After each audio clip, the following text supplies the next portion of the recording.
Hey, what's happening gamers? It's K-Wing here, and this is my first in a new video series exclusive for GameZone.com. Unlike the video reviews that I'm famous for, this is more of my first impressions account of the game rather than a full-blown review. Although I did review this game personally already. Dante's Inferno is an adult-oriented game loosely based on the Divine Comedy. The game mixes action-adventure with hack-and-slash, platforming, and puzzle-solving concepts. Players take on the role of Dante and must aid him in freeing his wife's soul from the underworld.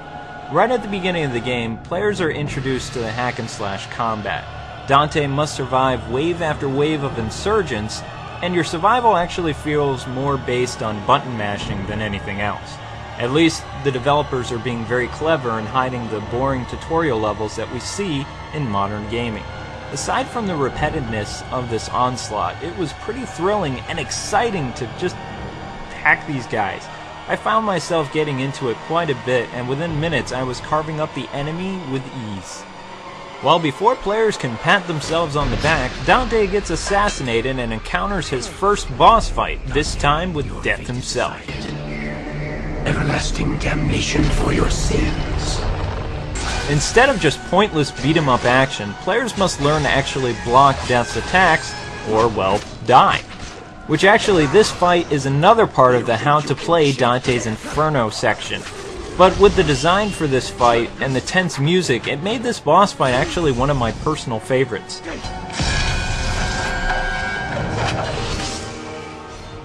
What annoyed me about this boss fight is how you actually kill Death. So how do you go about this?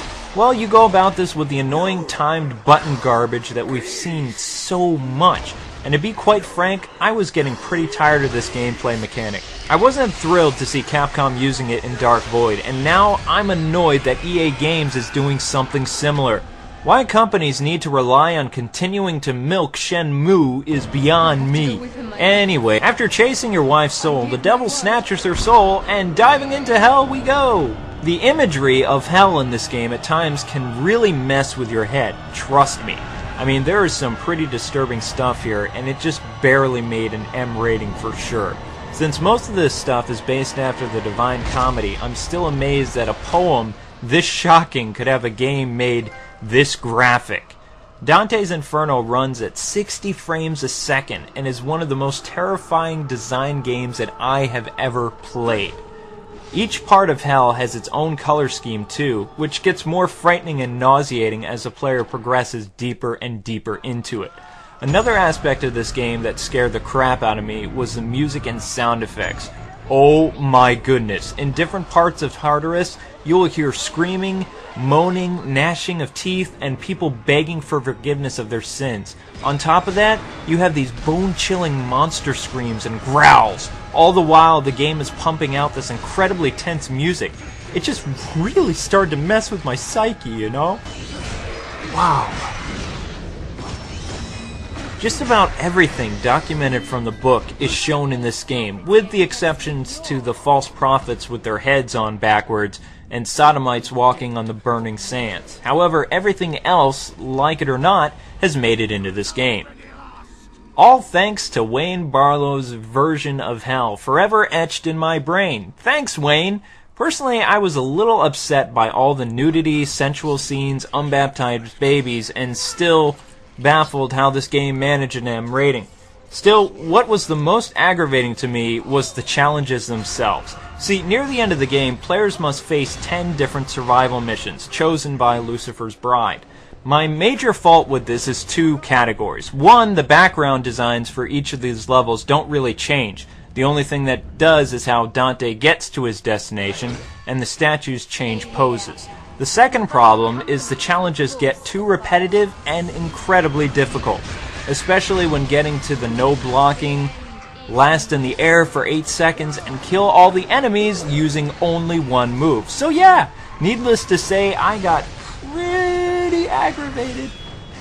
Honestly, this game isn't that bad, and trust me, I've played a lot worse.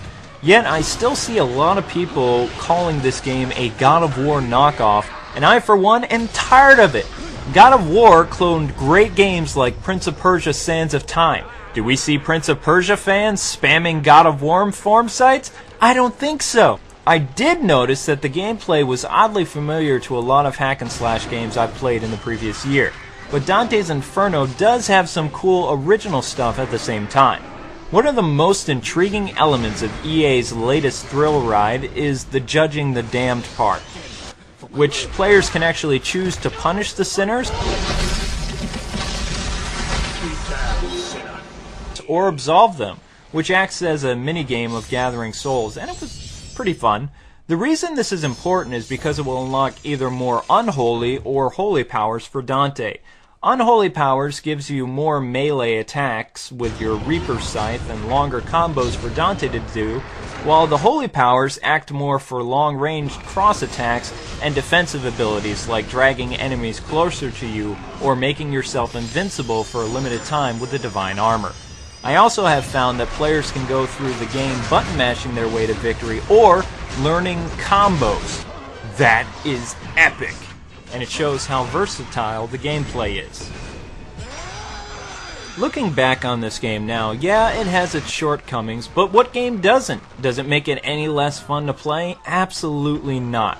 These days, the most important aspect of any game besides the gameplay, and remember folks, graphics are considered secondary. My question is to you, how long will you play this game?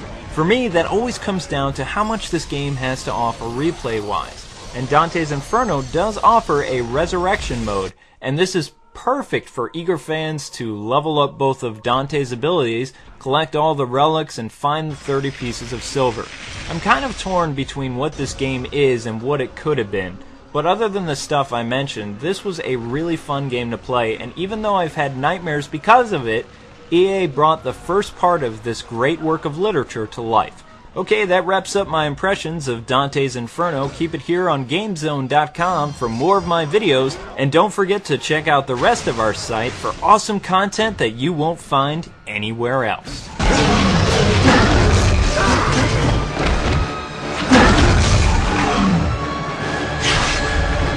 Huh?